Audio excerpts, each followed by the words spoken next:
Dobar dan, dobri ljudi. Moje ime je Vilić, a vi ste na kanalu Vilić, zapisi 2.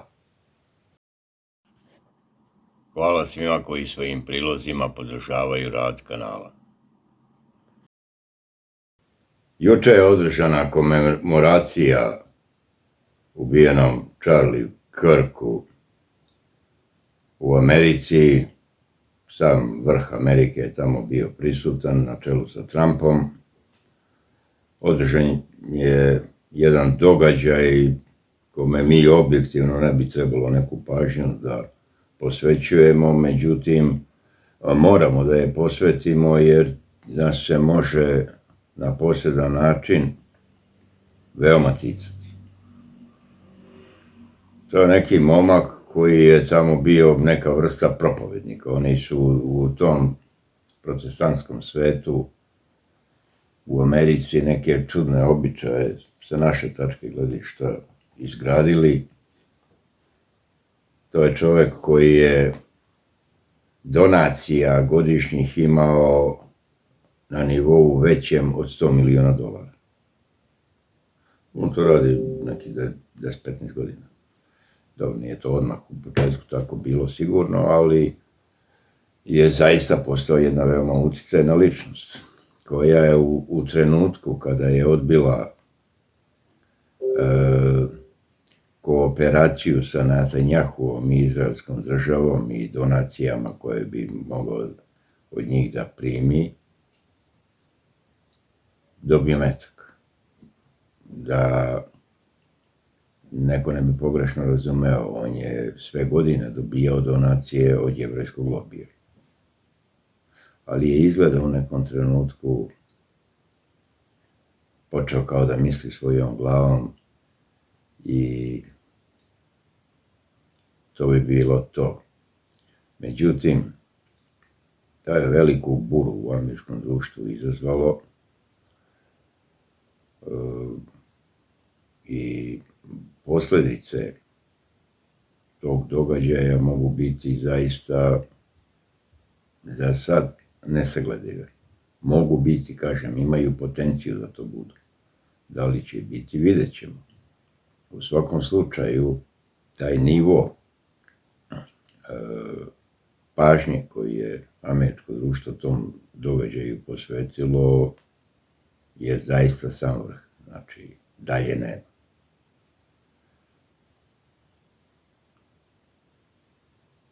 Trump je održao jedan govor onako u najboljem maniru američkog kiča i primitivizma, ali to su ljudi koji na taj način razmišljaju i treba ih prihvatiti takve kakvi su. Da čujemo. Charles James Kirk was heinously murdered by a radicalized, cold-blooded monster for speaking the truth that was in his heart. He was violently killed because he spoke for freedom and justice, for God and country, for reason and for common sense. He was assassinated because he lived bravely, he led boldly, and he argued brilliantly without apology. He did what was right for our nation. And so on that terrible day, September 10th, 2025, our greatest evangelist for American liberty became immortal. He's a martyr now for American freedom. I know I speak for everyone here today when I say that none of us will ever forget Charlie Kirk, and neither now will history.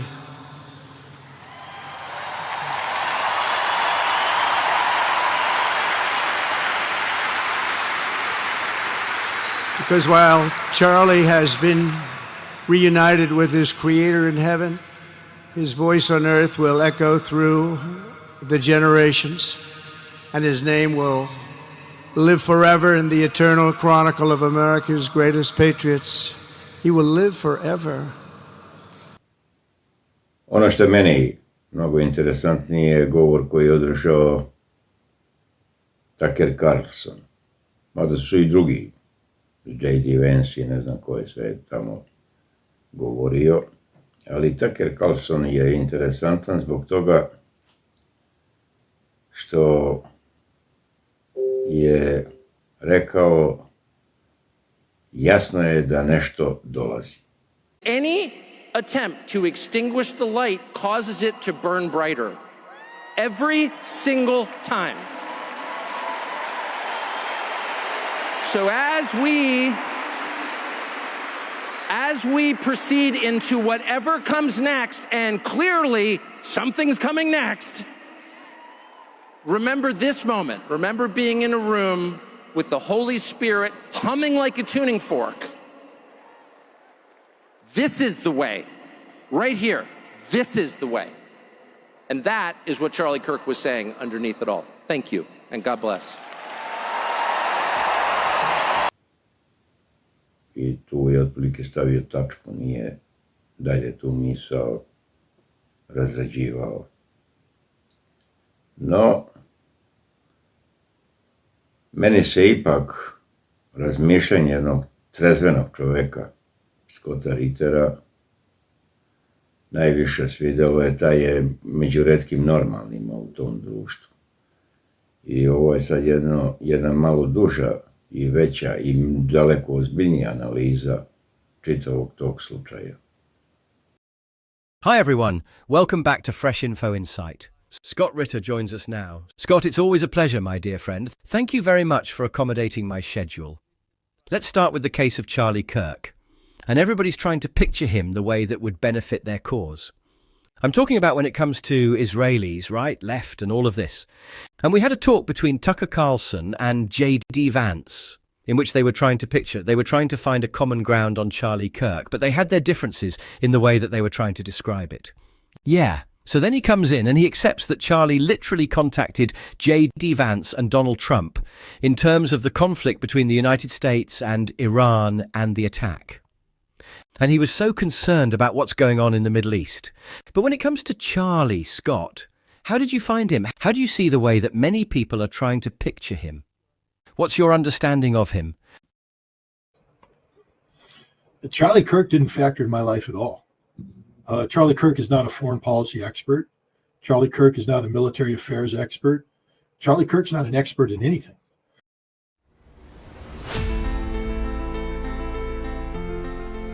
There must be someone that you... Charlie Kirk had a shtick. His thing was going to college campuses and making fools out of American college students. And he did a very good job at this. And in this, you could say that Charlie Kirk had a very good point, that the American education system had failed and was failing. And I supported him. I don't agree with hardly anything he stands for, to be honest, because to me, it's superficial.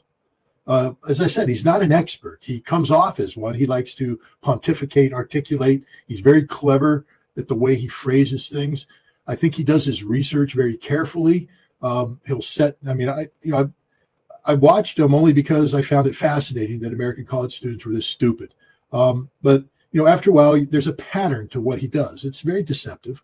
He lures you in. The way he phrases things takes you in a direction. It's sort of like a fortune teller, how she can tell your fortune just by having a conversation with you. She picks up on this, that, and the other thing. And he would push buttons. Most of the time, the college kids were just too stupid to understand their buttons were being pushed. And they fell into every trap he laid. But he's not an expert. And literally, you could take every argument he put out there and bring an expert opinion in and just rip it to shreds. So I'm not somebody who is in love with Charlie Kirk. I found much of what he said to be disturbing. Very racist. I mean, I know today you're not allowed to say that. Charlie Kirk was not a racist. Yes, he was. Yes, he was. He was very racist. Very xenophobic. He played to the worst tropes of American society. He pretends to be, this model Christian family man. And I'm not denigrating him as a family man. I believe he loved his wife. I believe he had two fantastic children. I think I would believe anything I heard that said Charlie Kirk was a fantastic father. I take everything, in that regard to say, yes, he's all that. But the concept that he had the model that every American should aspire to is just 100% bullshit. Excuse my language. So it's tragic what happened. Tragic. And it should never have happened. It's, to me, this is more about free speech and what happens in a country that's deeply polarized. You see, I had my disagreements with Charlie Kirk. Not that he really gave a damn. The man influenced millions of people. What does he care that Scott Ritter was like, no. But the way I would have preferred to deal with Charlie Kirk is either ignore him, which is easy to do, to be honest. Just don't watch. And here's the thing. If you don't watch Charlie Kirk, you don't know about Charlie Kirk, and you realize how totally insignificant Charlie Kirk is to the big picture. Two, and I know I'm going to get pushed back on that one because people, J.D. Vance, I wouldn't have been vice president if it weren't for Charlie Kirk. Yes, you would have, J.D. Trust me. Charlie Kirk is not the heartthrob of America. The blood doesn't pulse through Charlie Kirk's, ideological veins. But the other thing is, if you disagree with them, engage. I mean, the man was a debater, so go debate him. And what you'll find is a lot of people thought they could hang with Charlie Kirk. The one thing I learned is that I wouldn't ask for a debate with Charlie Kirk unless it was A, on a subject that I knew inside and out, and B, that I did a whole bunch of preparation to understand the various traps that Charlie Kirk sets rhetorically to lure you in with certain push button phrases to get you going down a rhetorical path, and then he owned you. You'd have to be disruptive of that. And I don't mean yelling, shouting. I mean coming up with effective counters and stuff. But that's the way you deal with Charlie Kirk. You don't shoot him. I mean, my God, what has this country become? My God, that's the thing about Charlie. I don't give a rat's ass what Tucker Carlson or J.D. Vance or anybody wants to talk about Charlie. Because for me, my daily life, Charlie Kirk factored zero in anything I do. Just, there's not. I watched him because it was entertaining to watch him make fools out of American college students. I was aghast at the fact that people couldn't hang with Charlie Kirk. But other than that, if I didn't watch, Charlie Kirk didn't impact my life at all. And so this notion that somehow Charlie Kirk is this driving force of what American conservatism is and what America is today, I just find that to be absurd in the extreme. But what's happened here is we live in a day and age of copycat killers. And I'm very worried that the solution now to people you disagree with is to put a bullet in their head or in their neck or wherever you want to put that bullet. This is what bothers me. I mean, besides his death, again, I'm not here. Anybody who thinks that I'm trying to put down Charlie Kirk as a quality character, you're so wrong. I think he honestly believed in what he was doing. He was very good at what he did. Very good at what he did. And just looking at him with his wife and his kids, I mean, this is a good man. Charlie Kirk's not a bad man. And the thing about guys that get into this game of, making your money off of your mouth, does he truly believe what he's saying is another very important question. Because it did appear, again, I'm learning all this after the fact, because as I told you, I didn't follow him. I wasn't somebody who woke up every morning going, I wonder what Charlie Kirk's thinking today. But now as he's dominating the headlines, it appears that he had taken a certain ideological position on, say, Israel, and I think as he doubled down on that, as you have to do in this business. Remember, he's in the business of talking, of convincing people, of trying to win them over, and so he, once he commits to a party line, he has to double down on that party line. And I think what happened is he started to realize that he had taken the wrong side on this argument, and that there was real world stuff out there. Because remember, most of what Charlie talked about isn't real world. I mean, it's on the periphery of the real world. It's emotional, touch button, push button kind of things, but it's not real world. But when you get into Israel, you're talking about genocide. You're talking about a nation that bombs other nations. You're talking about massive deaths. You're talking about the loss of sovereignty of America. I mean, where we have sold ourselves literally to the Israeli devil. And I think Charlie started to realize that, oh my goodness, I'm on the wrong side of history here. And, so he's a man who, clearly had a brain and he clearly had a conscience. And it's just a damn shame that he's dead. I mean, I would have so much preferred Charlie Kirk to be alive today, especially because I disagree with him, because whether or not I ever would have gotten a platform or whether I even wanted one, like I said, I didn't wake up every morning going, oh, Charlie Kirk. But, if for some reason, Mario Nawfal and X called me up and said, Scott, I got Charlie Kirk who wants to debate you on this. Yeah, oh, hell yeah. Give me a week to prepare. I don't want to go in half-cocked with Charlie Kirk because I know he'll be prepared. I respected him that much. I saw how much knowledge he had, and how well prepared he was. But that's the way I would have wanted to deal with Charlie Kirk, is in a debate, a straight-up debate. Or just don't watch. Because like I said, I could get through a day without Charlie with not a problem. He just didn't factor into my life at all. Now, maybe he factored into other people's lives. He had millions of followers. But I'm Tucker and JD right now are in the game of politics. In politics, you got to ride the wave of public sentiment. And right now, there's just a whole bunch of sentiment out there. But I just want people to reflect on really where, before the assassin's bullet took his life, where did Charlie Kirk really factor into your life? I mean, most people knew of him, but I mean, when you woke up in the morning, was the first thing you thought about Charlie Kirk? When you got your morning coffee, was the first thing you wanted to see Charlie Kirk? During the day, Charlie Kirk? Before you went to bed, were you dreaming about Charlie Kirk? And I think the answer for the vast majority of people is no. No. So we've created this phenomenon right now, phenomenon, I guess would be singular,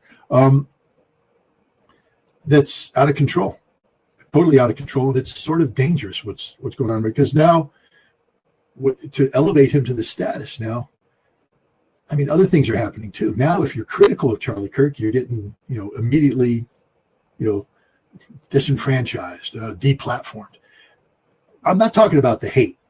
I don't support anybody who out there justifies the shooting of Charlie Kirk. You sort of deserve what you get coming to you, because free speech, yeah, you have a right to speak, but you also have a right to pay the price for your speech. Meaning that if you say something that is disturbing, don't be surprised when people come after you. Now, I'm not talking about criminal action and all this stuff, but if you're somebody who has an online presence that's contingent upon people watching you, don't be surprised if people stop watching you. I mean, who knows, Nima? Maybe you and I will get deplatformed for this conversation we're having right now. I don't know. I don't care. But there's people out there who this is their whole existence, and suddenly they're being deplatformed because they're saying things that are just, not good. You can't encourage assassination. You can't encourage physical violence, physical threats. We're supposed to be in a battleground of ideas. Who has the better idea? Who can articulate the better idea? And Charlie Kirk apparently is really good at what he did. And it's a damn shame that he can't keep doing it. It's really even a more damn shame that he's not around for his wife and his kids and his friends. From all accounts, he was a nice guy. I mean, I have yet to see somebody who said Charlie Kirk's a bad guy. He's a mean guy. And maybe he was. I don't know. But everything I'm seeing and read about him, he was a nice guy, the kind of guy that you'd sort of like to hang around with. I mean, I'd love to hang around with Charlie Kirk, not to have a debate, but just to hear. I mean, the guy was eloquent. And so it'd be sort of cool to hang around in a room and listen to Charlie Kirk speak. But then I'd go home and realize that everything he said has zero impact on my life. And that's the fact. Iz svega ovoga možemo da imamo kao nagoveštaj mogućnost da dolazi do unutrašnjeg sučeljavanja nekakvih autentičnih belih Amerikanaca. Mogli ste da primetite da na toj komemoraciji su tu i tamo je bio poneki crnac, to sve bili belci. Da će se verovatno krenuti u neku vrstu obračuna sa tim jevrejskim lobijem. Zašto? Zato što se otvaraju na neki način istorijske mogućnosti, jer svetski finansijski sistem neminovno ide ka svom kolapsu. Tu piramidu koju su izgradili svetski finansijski mešetari nije moguće više upumpavati ničim. I ako dolazi do rušenja tog sistema,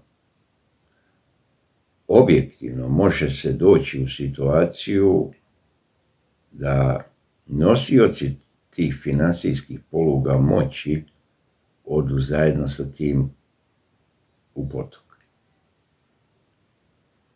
I to objektivno može da otvori mogućnost nekoj autohtonoj Americi da preuzme vlast u svojoj zemlji i da dođe do neke vrste suverenizacije te nekakve njima zamišljene američke nacije. Mada realan, ja kad budem, ne dajem im mnogo šanse, jer oni nisu prirodni skup. To je jedan koloplet svega i svačega. I to ne može, s moje tačke gledišta, da pronađe zajednički sadržilac. Ali neka rade šta misle da im je volja. Za naše tačke gledišta ovo je veoma bitno, jer će se oni povući na svoj kontinent i tamo se baviti sobom. I više nikada neće orgijati po planeti kao što su to do sada radili. I to je ono što je nama interesantno i zbog čega treba obratiti pažnju na te procese koji se odvijaju u Sjedinjenim Američkim Državama i dobro paziti da tamo stvari ne izmaknu kontroli, jer su to ludaci do zuba naoružani. Veoma opasnim oružjima. Sve vas pozdravljam i volim za Carstvo nebesko u slobodnoj Srbiji. Živeli.